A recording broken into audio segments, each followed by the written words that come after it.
হাম্বা করে ঘোড়াটা টান দিয়েছি। সো বিউটিফুল জায়গা। তো আমার ঘোড়াটায় উঠে পড়লাম। প্রাকৃতিক সৌন্দর্যে ভরা গ্রাম ভরে শ্বাস নেওয়া যায়। কাকু ব্যান নিয়ে যাচ্ছে, একটা মেয়ে স্কুলে যাচ্ছে। কি অবস্থা সবার, কেমন আছো? আজকে নতুন একটা ব্লগ নিয়ে চলে আসলাম। সাথে আছে আমার পঙ্কিরাজ ঘোড়াটি।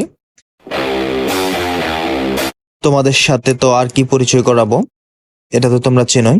সুন্দর এবং নান্দনিক একটা জায়গা আসছে, সেই জন্য আমি ভাবলাম আমি একা একা এক্সপ্লোর করব। তোমরা হয়তো আসতে পারবা না, তাই তোমাদেরকে এক্সপ্লোর করাচ্ছি। সো বিউটিফুল জায়গাটা, এক কথায়।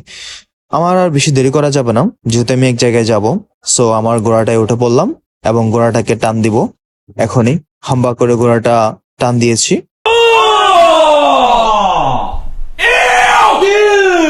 সো তোমরা দেখো আমি কি করতে থাকি, কোন দিকে যাই। আমার সাথে থাকো, আমার সাথে সময়টুকু কাটাও, এবং আমি যে যে জায়গা এক্সপ্লোর করি সবগুলো এক্সপ্লোর করতে থাকো। জায়গাগুলো অনেক সুন্দর, এক কথায় কি বলবো, বলার মতো নেই। দেখতেছো প্রাকৃতিক সৌন্দর্যে ভরা গ্রাম। Nice. গ্রামের রাস্তাগুলো এরকমই হয়ে থাকে। গ্রামের রাস্তা দিয়ে হেঁটে গেলে আসলে অক্সিজেনের কোনো অভাব হয় না। গ্রামে আসলে নিঃশ্বাস ভরে, প্রাণ ভরে শ্বাস নেওয়া যায়। গ্রামের মজাটা আলাদা, যারা থাকে তারা জানে প্রাকৃতিক পরিবেশটা কেমন। আসলে শহরের চার দেয়ালে মানুষে আটকা পড়া খুবই ভয়ানক একটা পরিস্থিতি। ওরা মাদ্রাসায় যাচ্ছে, ওদেরকে জিজ্ঞাসা করছি, ওরা কোনো কথা বলতেছে না, লজ্জা পাইছে।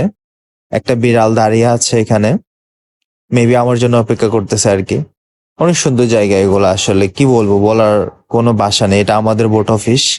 রাস্তার পাশ দিয়ে হাঁসগুলো কিভাবে সুন্দরভাবে সারিবদ্ধভাবে যাচ্ছে, ছাগলগুলো ঘাস খাচ্ছে। আর এখানে ভাঙা একটা ইয়ের উপরে ওরা দাঁড়িয়ে আছে। স্কুলের ছাত্রছাত্রীরা যাচ্ছে। আমি নতুন একটা রোডে উঠে পড়লাম, যেহেতু আমাকে অনেক দূর যেতে হবে। তাই মাঝে মাঝে আমি ভিডিও শর্ট ক্লিপ গুলা নিচ্ছি আর কি, যেখানে নেওয়া যায়, নেওয়ার উপযোগী, যা তোমাদের সাথে শেয়ার করা যায়। এখন অনেক সুন্দর একটা জায়গা দেখতে পারতেছি। বেনালা কাকু ব্যান নিয়ে যাচ্ছে, জানি না ওনার গন্তব্য কোথায়।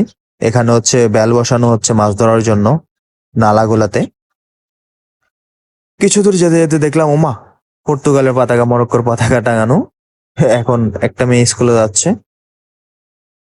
আর এই গাছগুলো সবার পরিচিত। কথা বলতে বলতে আমি মেবি চলে আসলাম আমাদের সেই অনাকাঙ্ক্ষিত কাঙ্ক্ষিত বাজার। 2 hours later. এটা ইবান ফ্যাশন বন্ধ, আলিফা ফ্যাশন আজকে বন্ধ, কেউ আমার আগে আসতে পারেনি। আমার গন্তব্যে আমি পৌঁছে গেলাম। এই পর্যন্ত আজকের ব্লগটা থাকবে। সো সবাই আমার ইউটিউব চ্যানেলটা সাবস্ক্রাইব করে রাখবে। Thank you so much.